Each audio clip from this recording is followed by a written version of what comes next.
មកសួស្តីបងប្អូនទាំងអស់គ្នាមកវីដេអូនេះខ្ញុំសូមបង្ហាញបងប្អូនជាប្រភេទកាសក្តោបត្រចៀកបងប្អូនយើងមានច្រើន model ជាពិសេសយើងមាន Sony 2 3 model ហើយនិងប្រភេទ model ផ្សេងៗហើយរត់តែពិសេសបងប្អូនដែលទិញនៅក្នុងការ live នេះគឺយើងមានការបញ្ចុះតម្លៃ 50% ក្រុមហ៊ុនហើយ free ដឹកជូន25ខិតក្រុងអ្វីដែលពិសេសបងប្អូនមកដល់ទីតាំងបើសិនជាបងប្អូននៅជិតទីតាំងផ្លូវ2004មកអាចមកមើលផ្ទាល់ក៏បានយើងមានការបញ្ចុះតម្លៃ$2ទៀតណាហើយទីតាំងរបស់យើងស្រួលរកទេនៅលើផ្លូវ2004ខាងលិចស្តុបអង្គតែមិនតែ50ម៉ែត្រទេ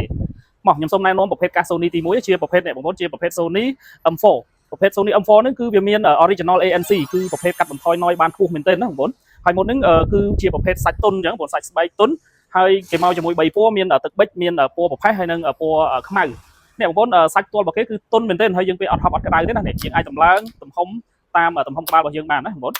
ហើយម៉ូតហ្នឹងគឺជាប្រភេទ top grade បងប្អូនណាហើយសំឡេងគឺងុំល្អមែនទែនព្រោះភាគច្រើនអតិថិជនគាត់ទិញទៅគឺគាត់សរសើរថាសំឡេងគឺពិតជាងុំល្អមែនទែនហើយអ្វីដែលពិសេសបងប្អូនប្រភេទកាស Sony ទាំងអស់នេះគឺមកជាមួយ full set របស់គេមានប្រអប់មួយហើយមានកតាបនៅខាងក្នុងទៀតអញ្ចឹងបងប្អូនទៅចិត្តឆ្ងាយស្រួលដាក់តាមខ្លួនណាមកឥឡូវខ្ញុំចូលដល់ប្រភេទកាស Sony M6 បងប្អូនណាជាប្រភេទ M6 អាហ្នឹងគឺគេមក full set មានកតាបដូចគ្នាណា Sony M6 ហ្នឹងគឺគេមកជាមួយនឹងរូបរាងបែបនេះជាប្រភេទសាច់ស្បែកអេប៉ុងអញ្ចឹងបងប្អូនឲ្យស្រួលយើងពាក់ទៅអត់ឈឺទេហើយសាច់គេរបស់គេហ្នឹងក៏ទុនដូចគ្នាហើយ M6 ហ្នឹងគឺលឺសំឡេងងុំល្អមែនទែនបងប្អូនណាហើយសងខាងគេអាចបន្ថយឬក៏បង្រួមទំហំកាសហ្នឹងបានណាហើយ M6 ហ្នឹងក៏មានជាប្រភេទ original ANC ដូចគ្នាកាត់បន្ថយសំឡេងសំខាន់បានខ្ពស់មែនទែនណាបងប្អូនចំណែកឯសំឡេងកាសគឺធានាបងប្អូនខ្ញុំប្រើផ្ទាល់ហើយខ្ញុំតេស្តផ្ទាល់ហើយគឺធានាបងប្អូនណាហើយ smooth ល្អមែនទែនហើយយើងមាន3ពណ៌មានខ្មៅមានពណ៌ប្រផេះហើយពណ៌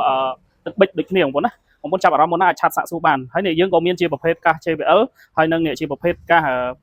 Air Max Pro បងប្អូនណាជាប្រភេទ Air Max Pro ហ្នឹងក៏យើងមានដែរយើងមាន2ពណ៌មានខ្មៅហើយនឹងនេះពណ៌ទឹកប្រាក់បងប្អូន Air Max Pro ហ្នឹងជាប្រភេទកាសនេះអេប៉ុងរបស់វាជាប្រភេទសាច់កណាត់យើងពាក់ទៅអត់ងាយហប់ក្តៅទេហើយសំឡេងរបស់វាក៏ព្រោះដែរបងប្អូនណាត្រឹមតែប៉ុណ្ណោះយើងក៏មានជាប្រភេទកាសខ្សែនឹងច្រើនហើយកាសតូចធំបងប្អូននៅជិតទីតាំងផ្លូវ2004បងប្អូនអាចអញ្ជើញមើលផ្ទាល់ព្រោះចំណេញបងប្អូនមើលផ្ទាល់ចុះឲ្យ$2ថែមទៀតណាអរគុណច្រើនបងប្អូនដែលបានទស្សនាវីដេអូនេះ